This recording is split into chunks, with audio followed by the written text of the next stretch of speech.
سیاره مشتری، بزرگترین سیاره گازی منظومه شمسی، می‌تواند مقدار زیادی از زباله‌های فضایی را در خود جا بدهد. آیا می‌توان از این توانایی سیاره مشتری برای حل یکی از بحران‌های زیست‌محیطی زمین، یعنی مدیریت زباله، استفاده کرد؟ چه پیامدهایی را در پی خواهد داشت اگر تصمیم بگیریم تمام زباله‌های زمین را به فضا و به سمت این سیاره گازی پرتاب کنیم؟ چگونه می‌توان چنین حجم عظیمی از زباله را به فضا ارسال کرد؟ آیا این اقدام مشکل را حل خواهد کرد یا همه چیز را بدتر خواهد کرد؟ در این ویدیو به تمامی این سوال‌ها جواب می‌دهیم. لطفاً برای حمایت از ما کانال را ساب کنید. قبل از اینکه به تصور پرتاب موشک‌های انباشته از زباله‌ها، پسماندهای الکترونیکی و بسته‌بندی‌های پلاستیکی به سمت سیاره گازی مشتری در اعماق استراتوسفر بپردازیم، بیایید به سفر این زباله‌ها از زمان تولید تا لحظه جمع‌آوری در جهان واقعی نگاهی بیاندازیم. مدیریت پسماند فرآیندی پیچیده است. در سراسر جهان راهبردهای گوناگونی برای آن به کار گرفته می شود. از جمع‌آوری زباله‌ها در سطح تا طرح‌های پیشرفته بازیافت. پس از دفع، زباله‌ها بر اساس زیرساخت‌های منطقه‌ای به مراکز دفن یا سوزاندن ارسال می شوند. اگرچه همه آنها به چنین سرانجامی نمی‌رسند، تردیدی نیست که در هر جای کره زمین که انسان حضور داشته باشد مقدار زباله نیز وجود خواهد داشت. همچنین زباله‌های ما در دور دست از سری منطقه کره زمین مانند اقیانوس آرام نیز وجود دارد.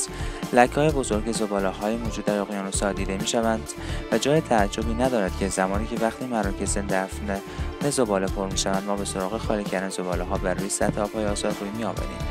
اما باید به دنبال راه حل دیگری باشیم، حتی اگر این راه حل ممکن است بیش از 778 میلیون کیلومتر در فراسوی زمین قرار داشته باشد. ابتدا با فرآیند جمع‌آوری شروع می‌کنیم. شاید بتوانید زباله‌های مختلف را در یک یا دو سطر مختلف مانند همیشه بریزید، اما پس از آن بخش مدیریت پسماند باید از سیستم‌های پیشرفته با استفاده از بهبودهای خودکار استفاده کنند تا زباله‌ها را به نحوی که برای سفر به فضا آماده می‌شود پردازش کنند. زباله‌های ما باید به شکل فشرده‌ای درآیند تا بار هر موشکی که آنها را به مقصد می‌فرستد حداکثر شود. ما به مراکز فشرده‌سازی نیاز داریم که بتوانند بیش از آنچه تاکنون امکان پذیر بوده زباله جمع کنند. سپس باید آنها را تا جایی که امکانش هست فشرده کنیم. پس به تعداد کافی از این مراکز نیاز می‌باشد تا بتوانند بیش از 2 میلیارد تن زباله جهانی را که هر سال تولید می‌شوند را پردازش کنند. انتظار نمی‌رود که این حجم در آینده نزدیک کاهش یابد. برعکس، با اجرای برنامه‌های زباله‌های فضایی می‌توان انتظار داشت که این رقم افزایش نیز پیدا می‌کند. طراحی برنامه‌ای برای انتقال زباله‌ها از کنار پیاده‌روهای خانه‌های ما تا سیاره مشتری در فضا نیازمند پیشرفت‌های فناورانه عظیم و همکاری‌های جهانی بسیار زیادی میباشد. ما باید به طور کامل نحوه برخورد با این موضوع را مورد بررسی قرار بدهیم. یکی از مهمترین نکات در این پروسه ضدعفونی کردن کامل زباله‌های زمینی از تمامی میکروب‌ها میباشد. شاید با خود فکر کنید که دلیل ضدعفونی کردن زباله‌ها چه این باشد، وقتی که قرار است همه آنها نابود شوند. خب، مهمترین فرضیه این باشد که نباید با انتقال توده عظیم زباله‌های زمینی زندگی موجودات بیگانه که ممکن است در سیاره مشتری وجود داشته باشند را به خطر بیاندازیم، یا حتی امکان دارد که میکروب‌های زمینی ما در طول مسیر گم شوند و بر روی سایر سیارات دیگری همچون مریخ فرود بیایند و منجر به نابودی زندگی موجودات دیگر در این سیارات و یا منجر به تکامل عجیب آنها شود.